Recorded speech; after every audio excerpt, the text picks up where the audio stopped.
Hello, hello.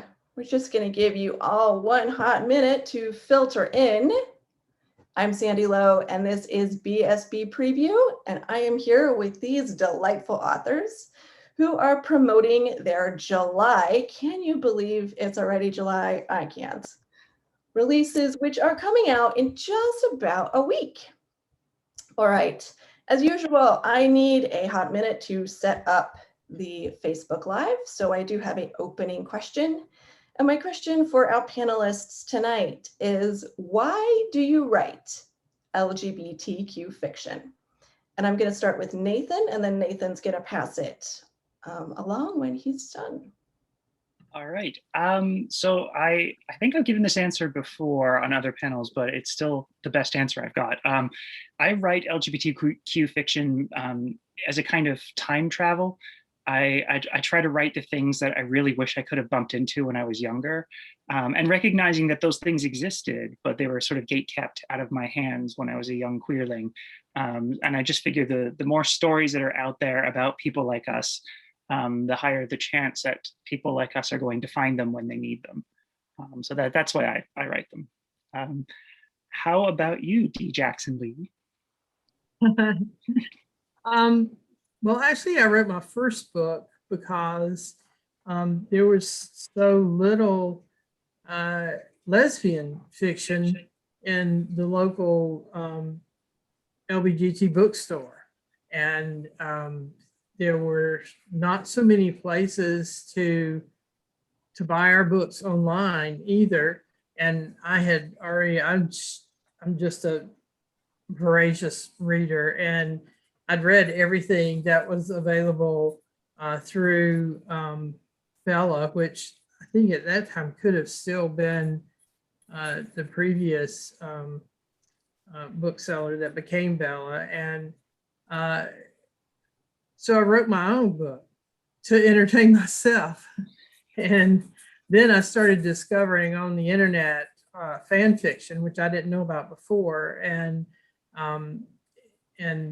it opened up a whole lot. And I discovered GCLS, and I found out there are other books and other readers. And at that time, I wasn't even thinking about ever writing a book of my own to be published. And that's when I fell in with the other people that were starting to do this. And it was right before, just maybe a year or so before Radcliffe started Bold Strokes Books. I just sort of got caught up in the flow, and next thing I know, Jill McKnight was saying, why don't you submit your book? Don't you have a manuscript? Why don't you submit something to Bold Strokes? And so I did. And then once you get on that Ferris wheel, you can't, it's hard to jump off. Awesome. How about you, Gunn? Like D. Jackson Leigh, I fell in love with fan fiction, and more specifically Janeway and Seven from Star Trek. And that turned into wanting to write more original things. And I entered one of Rad's author challenges that was on her mailing list. And she contacted me and asked if I had something longer, preferably that I didn't have on my website, and I did. So that's how I fell into the whole thing, and I just love it. It never gets old. I just love it. That's awesome. We are going to start with Gunn. Gunn, why don't you introduce your new series? Tell us a little bit about that and about this first book, Yearning, and start reading whenever you're ready. Yes, this is a trilogy. So this is the first book, and the trilogy is called the Denimore Scrolls. And the first book in the trilogy is called Yearning. And it's different from my other sci-fi books in the sense that it's a contemporary sci-fi, and so it sort of starts out like a romance, but it doesn't take more than a chapter before the sci-fi starts sort of dripping in. And the two protagonists are Darian Tennant, who is an LAPD detective who is on leave of absence to help her grandmother move back to her hometown, which is nestled into the mountains of the Adirondacks. And the other protagonist is the head librarian in this town, Samantha Pike. And I'm going to read from the first chapter where they literally run into each other. So, it wasn't the first time Darian Tennant literally ran into someone, but the last time it happened, she was chasing a criminal scumbag, and it had been more of a full body slam than an accidental collision caused by rounding a corner too fast. Oh, a husky female voice called out just before Darian was knocked over and ended up on her ass on the flagstone floor. Shit, Darian could feel the ache from her tailbone sink through her spine all the way to the base of her skull. Around her, she saw droves of loose printed pages. Dazed, she looked over at the person she had collided with, and what little breath she had left whooshed from her lungs. A woman with strawberry blonde hair and bright green eyes sat on the floor in front of her. Dressed in a pistachio skirt suit, she was perfectly poised as if she were taking part in a Sunday picnic, except for the fact that her hair hung in tousled locks around her shoulders. Nobody would have guessed she had just taken a tumble. Damn it, Darian muttered. Are you all right? I'm fine, despite your best effort to kill us both, the woman said, her throaty voice sending shivers through Darian until her voice registered. Hey, I wasn't the one carrying such a heap of documents that I couldn't see where I was going. Darian groaned and began to get up on her knees.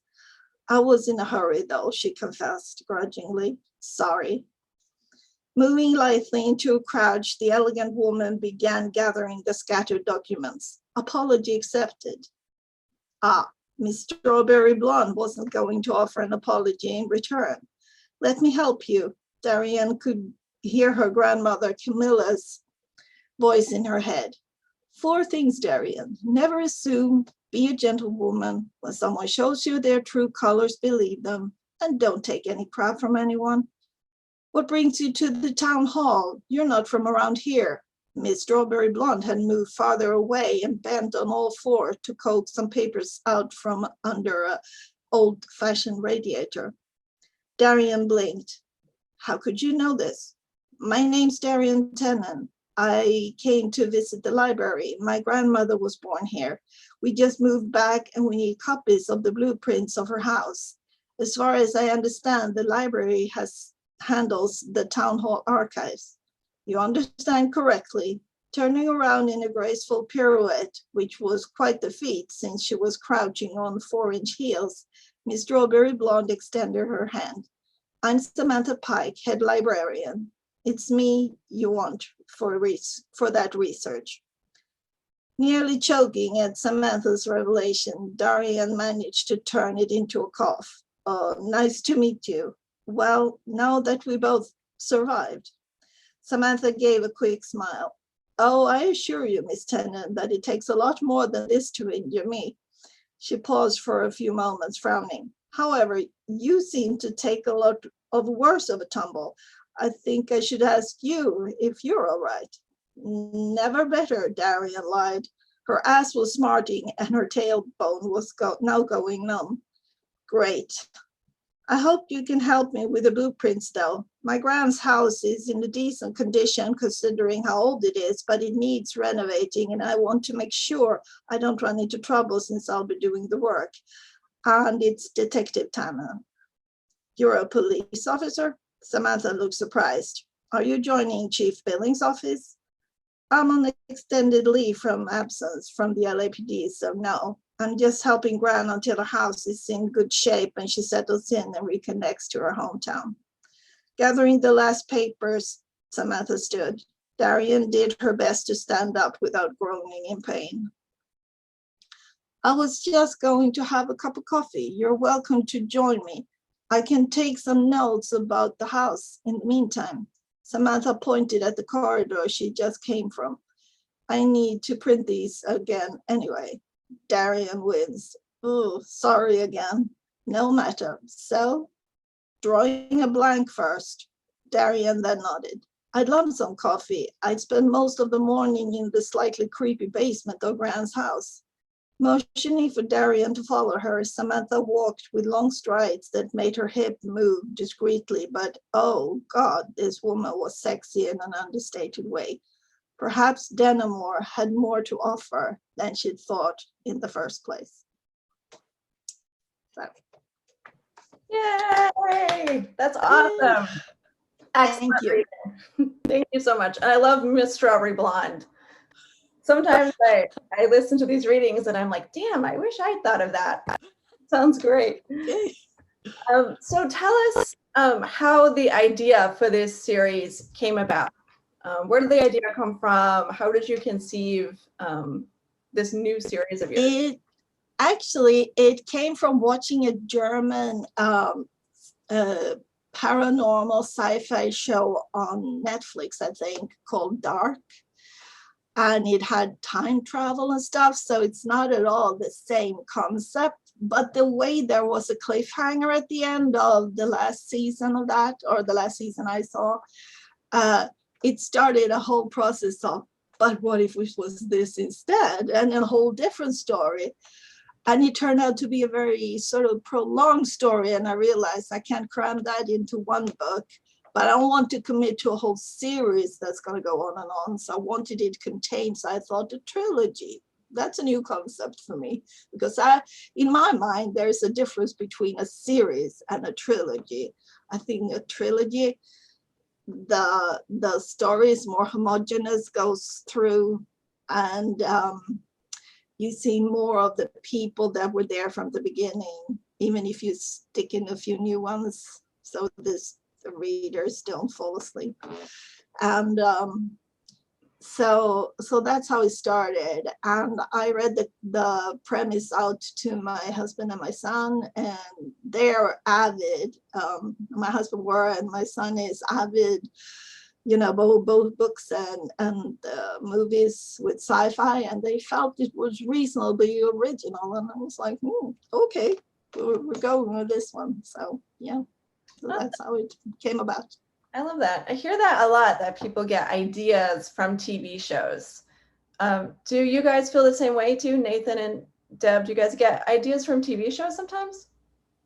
I actually, funnily enough, I think one of the things I talked about when I was pitching this one to you that I'm going to read from was how it was kind of like a tea shop version of Mistress of Spices or Practical Magic or Chocolat. So yes, apparently I do. Awesome. How about you, Deb? I don't watch that much television. I don't usually have time. And because my job until a week ago was I was a newspaper editor. I worked like afternoon, evening hours, so I missed all the primetime stuff. And then I had stuff to do during the day before I had to log into work. So I didn't really watch much television. I'm starting to catch up now, binging some of the, I love being able to watch TV without commercials. So I've missed a lot of television that other people watched. And I didn't, when everybody else watched Xena, when I first started reading fan fiction, I didn't understand why there was always a tall, dark-haired woman and a short blonde woman in all of this fan fiction. It was going right over my head because I never saw Xena. And years later, I bought, the series on DVD and watched it, most of it. But a lot of my ideas, of course, came from news copy. I would see stories, and especially lately, because I've been working in a publishing center that edits all of the McClatchy papers for print. So I was seeing everyday newspapers, like 28 newspapers across the country from California to Washington State, Idaho,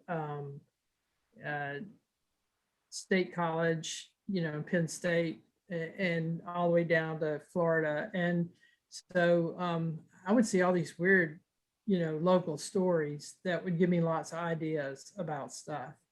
And of course, I read extensively in lesbian fiction, and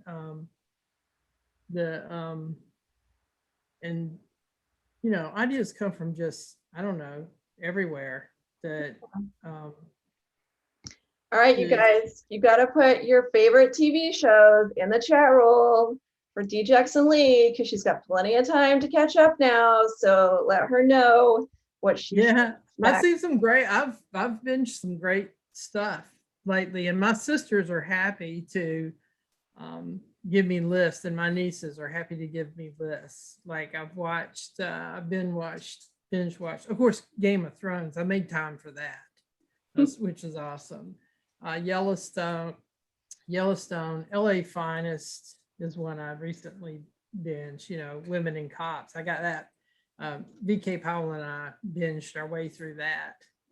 All right, we're gonna go to you next for a reading, because this is, I think, a panel about books and not TV. I don't know how we got so off track, but we should hop back over to books. Why don't you take it away, Deb? Tell us a little bit about this new sexy standalone of yours, Unbridled. Okay. I try to write in my books, I try to range so that to please all my readers, from sweet, they're all romantic, but I try to range from sweet to extra sexy. This one hits the end towards more erotic, sexy. It's not BDSM, because I don't think I go that far, but it is about power play between two partners, and how that can figure into a relationship. It's about a riding instructor who is a former show jumper, equestrian, and now she's teaching, and a mystery writer. So this is the first book I've written from written in first person, a whole novel, and that was an experience for me because I always write in third person. And so this is to set this up.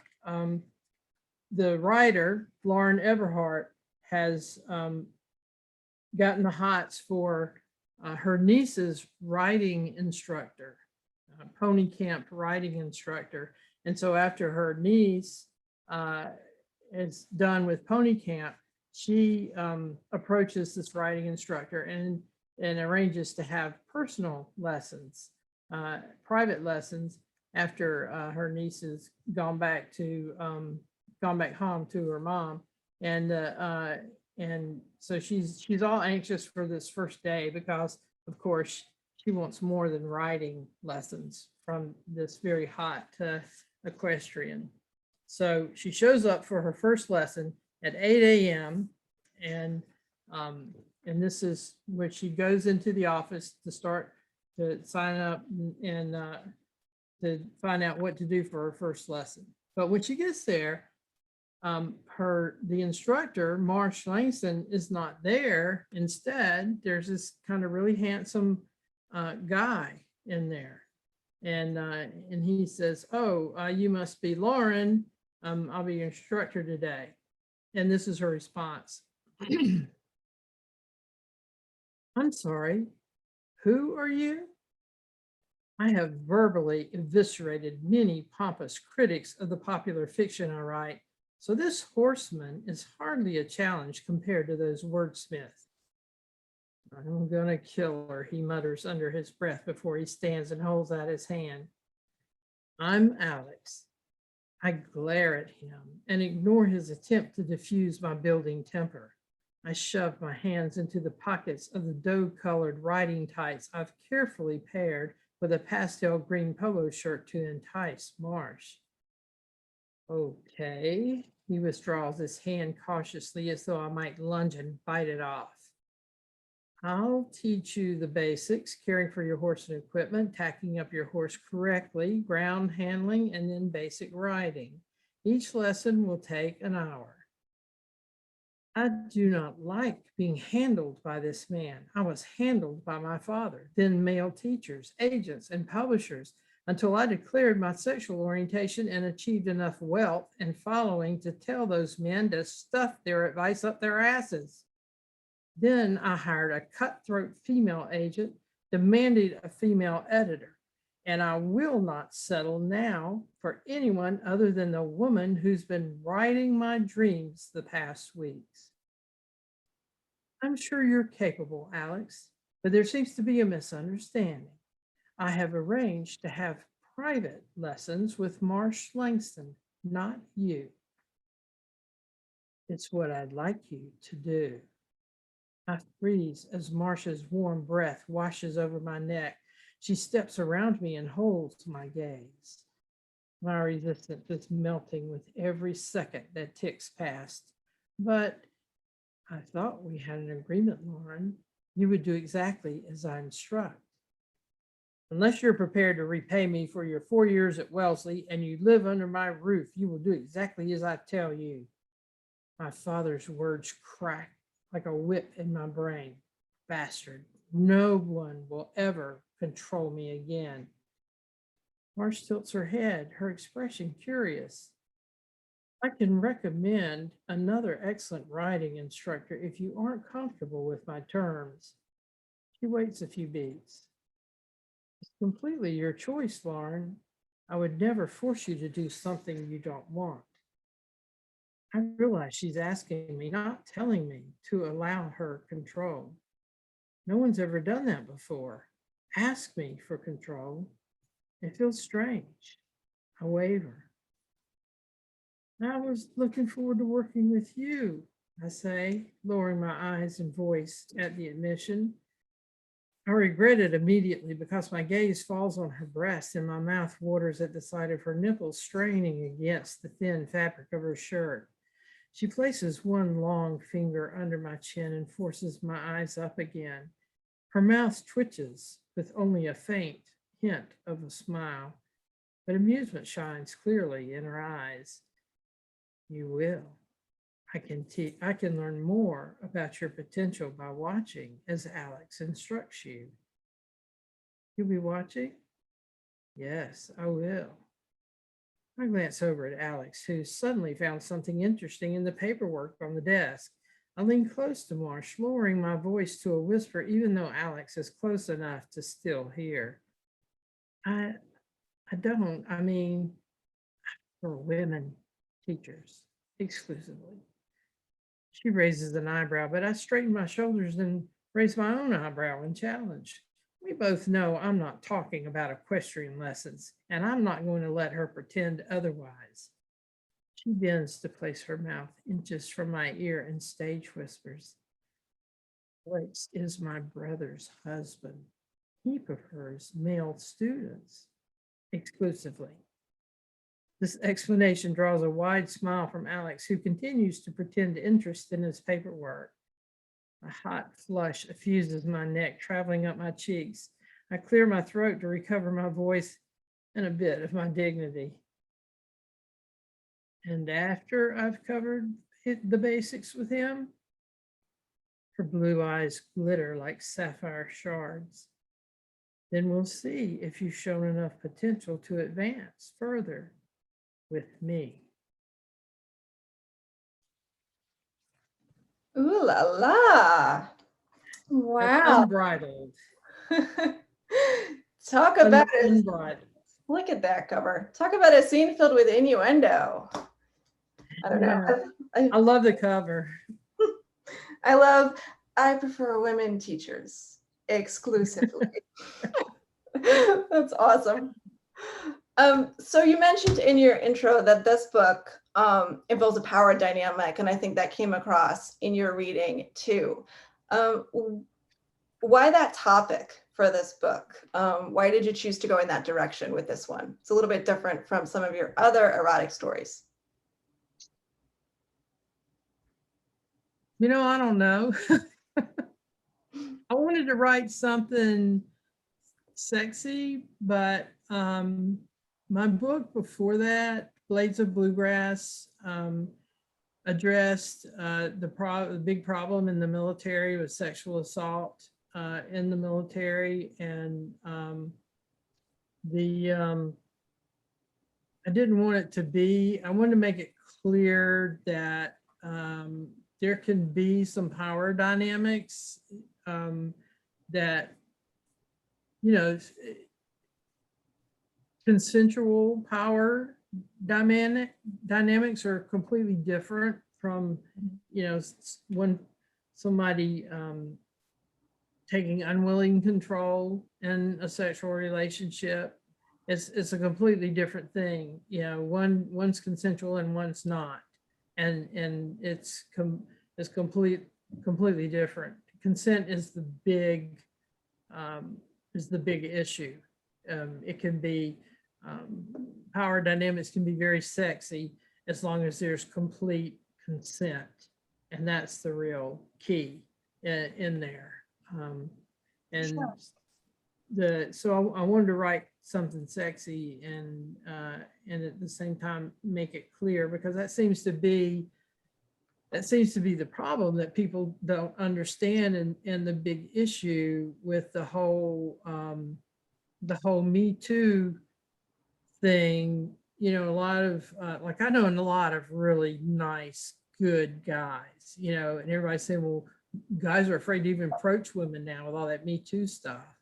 And they shouldn't be afraid. It's simply, really good men understand it's simply a matter of consent. And the guys that don't understand that the woman has to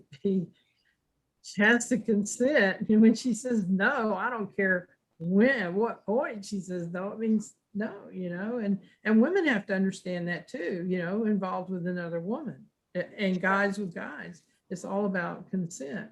And I guess what was sort of about that, when it's consensual, it can be really exciting, Yeah, I like that. That's really an important point, I think, in our fiction and in life. For Nathan and Again, have you guys ever written a book or picked a topic or made some kind of writing choice in response to a previous book? Maybe to set that one apart from, or to make some kind of point in response to, or has one of your previous books ever impacted what you have chosen to write next? Sorry, really hard questions tonight, sorry. Yes, I think. I wrote Handmade Holidays, which was a holiday chosen family romance, where the parents have kicked out the gay guy at the beginning of the story and you just never see them again. Mm-hmm. So in my next story, that was a holiday romance, Fo Ho Ho, I very specifically chose to illustrate one of them having a very supportive, wonderful, welcoming family. And then the other guy has a family that isn't so great, but he has a couple of people in his family who are great, to show that it's not as simple as they're great or they're not. And that was a very specific choice. Yeah. Awesome. How about you, Gunn? No, I can't say that I've written as sort of like in a juxtaposition to a previous book. No, I can't say that I haven't consciously done it anyway. No, I don't think so. Well, interesting. All right, who do we have next? Nathan. So Nathan, you also have a little bit of an interconnected world going on with your novella series. So why don't you tell us a little bit about that and a little bit about this new one, A Little Village Blend, which I'm super excited about because I love tea. Start reading whenever you're ready. All right. So basically what you need to know about A Little Village Blend before you start is it is one of my village novellas. So they all take place in a shared connected world in the Ottawa Gay Village. But I do my best to make sure that they're not books you have to read in order. So these novellas, you can read them you can start anywhere. This one takes place centered around a little tea shop called Nice Teas, which is run by a fellow named Ivan and his sister Anya. Now, Anya has the worst trait in the world, according to Ivan anyway. When she reads someone's tea leaves, she's always right. So she never gets it wrong. And he has bumped into this grumpy soldier over the last few days who's been sort of forced to look after a friend's dog. And she read his tea leaves without his permission. And found out that no, he's not the right man for Ivan, but Ivan has a huge crush anyway, and keeps finding himself offering to help. And he currently has possession of the dog, Sensei, a rescued husky. And so right at the beginning of the story, it's the first time he's sort of giving the dog back to Walt, who had to go away for a weekend event. He's the motor pool and driver for a very important general in the Canadian military. So he suddenly has to go at the last second, and he's passed the dog on to Ivan for the short weekend. "What's wrong with you?" Anya said. "What? Nothing." Ivan glanced at the clock. "Yeah, tell me another one. Seriously, you're jumpy, you're making mistakes." "It's nothing." Anya put down her tray. "This is Sergeant Tall, Dark, and Grumpy, isn't it? His name is Walt." "Uh-huh, and he's not for you." "That doesn't mean..." The door opened. "Hey, Ivan." Walt in his uniform was a lovely thing, but he hadn't known how much better he'd look in just an undershirt with the uniform pants. Also, Walt had some smears of grease on his impressive forearms, and the combined effect moved Walt past lovely into somewhere around knee melting. "Hi," Ivan said. How's the work thing? How did your weekend go?" Anya muttered something that sounded an awful lot like hopeless and moved away from the counter. "It went well, thanks to you. I have no idea what I would have done." "Well, he was no trouble. And speaking of him," Ivan turned to his sister, "are you okay if I step out for a few?" "I should be fine for a few minutes." She stressed the words. "So." He shucked his apron and left the store, taking Walt with him through the adjacent door and right up the stairs to his apartment. "You really do live right above the place," Walt said. "It's handy," Ivan said. "When I bought the building, 2 rentals came with it, but I did not love being a landlord. So when the tenants left, Anya and I moved in." Sensei was right behind the open door, the husky's tail wagging. Walt got down on his knees and gave the dog a few good rubs. Clouds of fur drifted off in every direction. "Sorry about the shedding," Walt said. "It's fine. He makes up for it in charm, don't you, Schmoopy?" "Did you just call my dog Schmoopy?" "It's possible we bonded." "Well, he's imposed on you enough. We both have, unless you're planning to kidnap him." "Maybe. I'd fight you for him." Ivan pushed the sleeves of his shirt up to his elbows and mugged a tough face and raised his fist. And Walt laughed. "You know, there's no need to be insulting," Ivan said. "For all you know, I could have a black belt." "Maybe, but I know I do." "Oh. I like your tattoo," Walt said, eyeing Ivan's arm. "Are those cherry blossoms?" "Yeah." Ivan held out his arm, slowly turning it to give Walt the full view. The twisted trunk of the tree itself wrapped up along the inside of his forearm and around the curve of his elbow, with pink blossoms dotting the whole. Ivan wondered if Walt would notice. Yeah, there it was. A small frown line formed between Walt's eyebrows. "The trunk?" he said. "Go ahead," Ivan said. Walt reached out and traced a finger along Ivan's arm, feeling the rippled texture of the skin. The tattoo artist had included it in the design, almost managing to hide the fact "It's a scar?" Walt said.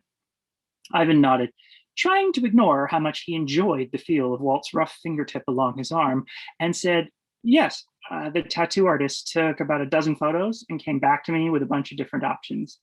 He's won awards for his work with scars, actually. "Were you in an accident?" Ivan shook his head. "No, my father's an alcoholic.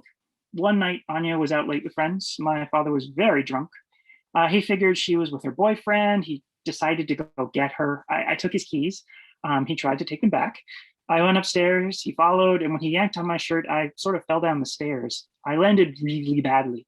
My arm took most of the impact and it pretty much shattered." "I'm sorry," Walt said. "That must have been terrifying." "It was, and it was rock bottom for my father. I wouldn't exactly say it was worth it, but I am glad something good came from it. He fought his way back to sobriety after that, and neither of us liked seeing the scars, though." "Well, it's beautiful." "Thank you." There was a comfortable silence. "So," Ivan said, "can I ask what happened with your friend?" Walt exhaled. He's a good guy, really. We've been buds since high school, and Sensei isn't his, not really. He belongs to Sean. Matt and Sean used to date. Buds. Ivan tried not to think about why he was relieved. Bad breakup? Bad doesn't cover it. Matt's not talking, he's like that, but Sean tossed him out and sent Sensei with him.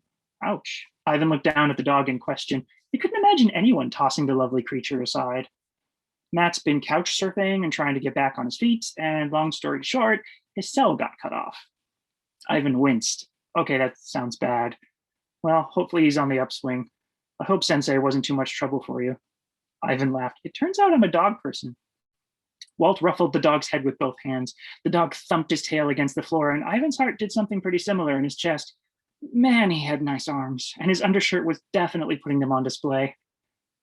Well, I feel bad for Mr. Fluffy Butt here, though. My place isn't big, and I don't have AC.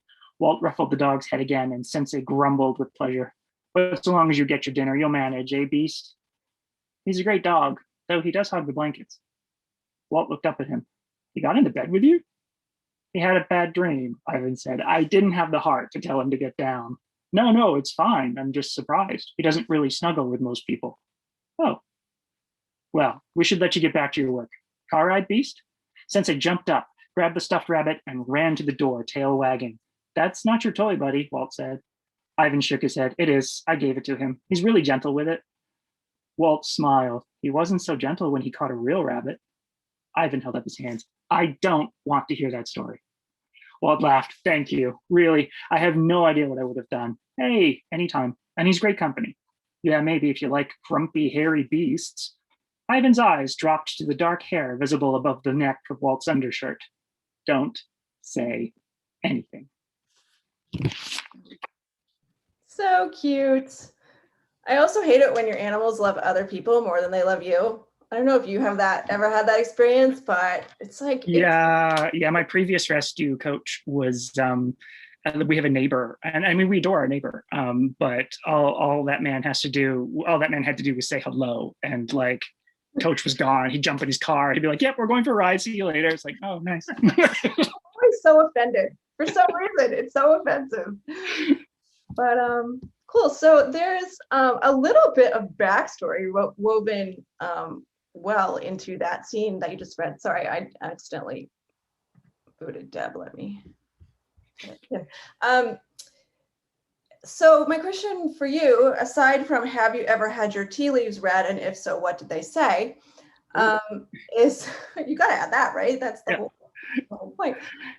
Is what do you come up with first? Like, do you think of the backstory on the fly as you write, or do you like figure it all out before you write? So there is a two-part question for you. So generally I'm a character person first, and then plot comes sort of a little bit after. So in Ivan's case and Anya, I sort of wanted siblings working together and that interesting dynamic that comes from that, but also it's got that little dash of magic. She reads tea leaves. He has his own little power with tea, that if he brews a tea for you in his hands, he can like dose up Earl Grey with willpower, or he can, give someone patience with a chamomile, that kind of thing. So there's a little bit of magic in the playfulness with the tea, but it's also, I worked retail for mumble years. So for me, writing shopkeepers, especially small business owners, is just second nature, and it's a nice sort of framework to build a character on. Because you'll never run out of stories if you've ever worked retail. It's just never going to happen. And as for the tea leaves, yes. I actually, when I was writing this, I went out purposefully and had them read a couple of times just to see what the experience is like. I mean, I didn't really make it into the story. I think every writer does that. You do a whole bunch of research, then realize it's not actually in the story. But yeah, they told me, what was the one that really made me laugh was they told me that I'd get a good job opportunity or something, that I was going to get a promotion or something. And I mean, at this point, I had just left my job, so it was kind of like, I don't think that's going to happen. But oh well, it's an art, not a science. Yeah. So for Gunn and Deb, how do you guys think of your backstory? Do you come up with it first before you start writing and figure out what your character's history is, or does it come to you as you write? Gun. I think when it's the romance story, usually I have some sketchy idea about the backstory, but it falls into place when I write. But with a sci-fi, since it takes more plotting to get it organized, the backstory of the characters need to be in that as well. So that's more structured, I say. Yes. Yeah, that makes sense. How about you, Deb?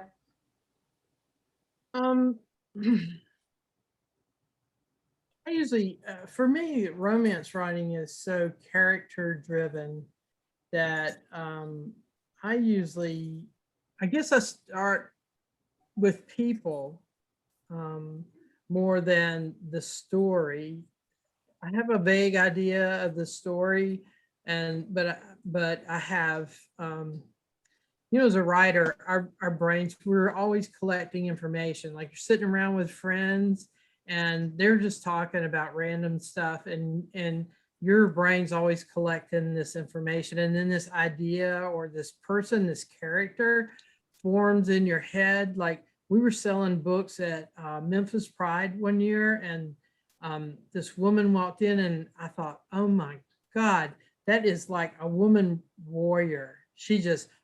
Donna Ford and I both, we were just mesmerized. She was tall, and I could see armor on her, and I instantly thought, gosh, that's my next character. Now I need a story for her. And or one time I was at this cookout, and some friends, I knew some of them I didn't. They were arguing over the difference between. They were arguing over how do you cook fried cornbread, and was it the same thing as Hoppin' John and a hoe cake? And I was thinking, this is a great scene for somewhere in a book. You catalog that stuff away in your head, and then at some time, it just becomes part of a story, and the pieces just kind of fall together, and at some point, but usually I start with sometimes it's a name, and that's where the story starts. Every Second Counts started with, after I wrote Long Shot, my second book, and one of the secondary characters, I had several readers email me and say that this secondary character needed a girlfriend and that they really liked her. She briefly dated one of the main characters and then kind of became a friend of the main character. But apparently everybody liked her a lot, Bridget, and they said, Bridget needs a girlfriend.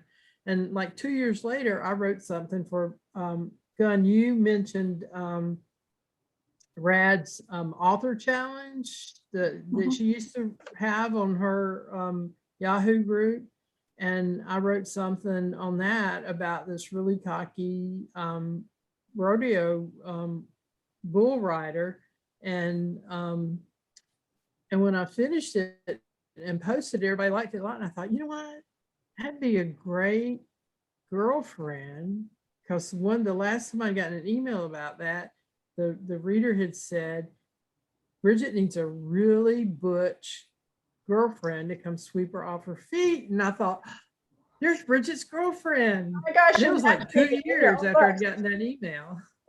I love that. That's awesome. And Every Second Counts, when it released, it became my bestseller for a while. And it was a GCLS, got a GCLS award. And that's so cool. Stuff like that. Ideas really do come from everywhere. Yeah, this is just how it happens. For sure. Okay, unfortunately, that's all we have time for tonight. We do have a small group tonight, in case you guys haven't heard. PJ Treblehorn isn't here tonight. her wife, Cheryl, has allowed me to let everyone know that PJ passed away unexpectedly on Sunday. So we're struggling here at BSB this week. PJ does have a book that comes out next month that it is on sale tonight. So if you like women loving women romances, I urge you to please give her book a try. She's a valued member of our family and Very good writer. a great writer, and we're gonna miss her. So I'm sorry to bring down the tone. It was a great panel, and thank you all for being here. I hope that you join us in just about 10 minutes. We have another panel full of wonderful authors. Thanks for being here. Have a great night. Bye, everybody. Bye.